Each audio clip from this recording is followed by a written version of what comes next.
Ngibingelela kakhulu emakhosini asendlunkulu akhona phakathi kwethu.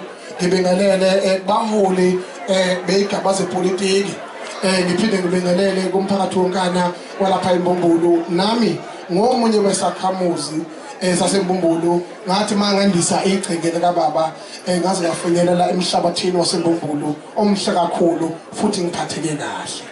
Amen. Kodwa ke njoba okade khuluma manje simlalele esho ukuthi akhoso kalanga nasici cha induna yethu iqhawe lethu igagu lethu alibulawanga umuntu wendaba kuyoba umuntu nje owaziyo ukuthi behloseni ngeke nje kusuka umuntu eMozambique noma kusuka umuntu eKongo azobulala ukizwe kuyoba abantu abasuke bengahambisani nemmono kwangizwe nabantu abasuke benomona noma beneyinhloso zabo nje ngokuthunywa abathize nabo abangenangqondo. Ngakho ke bakwethu ke sifolwe imbiza lensizwa ilele namhlanje ngiyayazi ukuyazi kwami ngokwesigaba sayo kuyangiphoqa ukuthi phinde futhi ngi-acknowledge namaqhawe akhona phakathi kwethu.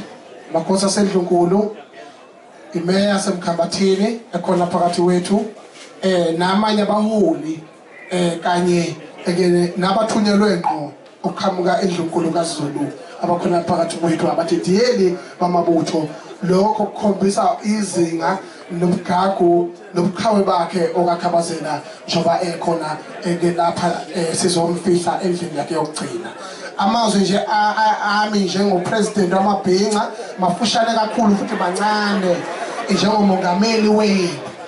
Ngikhuluma nje into eyodwa yokuthi ngijabula kakhulu okokuqala ukubona ingane yendawo ekhulelela ekwazi ukungithethisa ngisho igodi eyithize engayibizi kahle ewungqongqoshe futhi ebelokhu iba khona kokuhle abe khona nathi ekuthi siyabonga kakhulu mfokahlobo. Siyabonga kakhulu uNtokotela. Ngoba jove exam namhlanje sabajova. Siyabonga kakhulu. Siyakhala manje. Ayikhale. Bakwethu mfoka Makhanya ngihlala ngithinta ngathanda igama uyihlomkhulu akunika salona ukuthi ukhombisizwe. Sonke isizwe siyagoba mntaka baba mawudidiyela. Namhlanje ngiyibuthe endlunkulu eMbumbulu ngenxa yokuthi ibutho eSouth Africa ethiwa ibutho kwaZulu. Angikhulumi ngendaba umhlangana mhlatho wazanayo ngoba sabhude mfulelo wodwa siyazi ukuthi isagama sibhunyo sitiwani bethu wahlangana mhlatho wazana. Ngikhuluma ngebutho mina seMbumbulu kuphela ukwaZulu lokala kuthela. Alikho elinye ibutho edlula leli sibutho. Utshalwa yimi mina ngaphesheya kwathumela.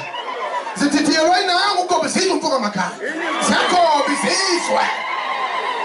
Unjalo nje. Akho-ke njengoba manje sizobeka ingashambulane ebiye igadle ngendlela egadla ngayo ishaya ijubhizi lilandele ingafune ukukhuluma ingafune ipishi ingafune emsindo isichele nentelezi. Ngibonga ngishizulu lihloniphile ngoba ibonile ukuthi amadoda uSqumfe mayebekwa namhlanje ngomnikazi wentelezi abesichela ngayo masihamba kukhona siyakhona bekwazi ukuthi lokwenzela senemhlonje phezulu ukuthi hamba kahle khabazela hamba kahle SQumfe. Siyabonga kakhulu kumsebenzi wakho osebenza kulandela. Siyabonga.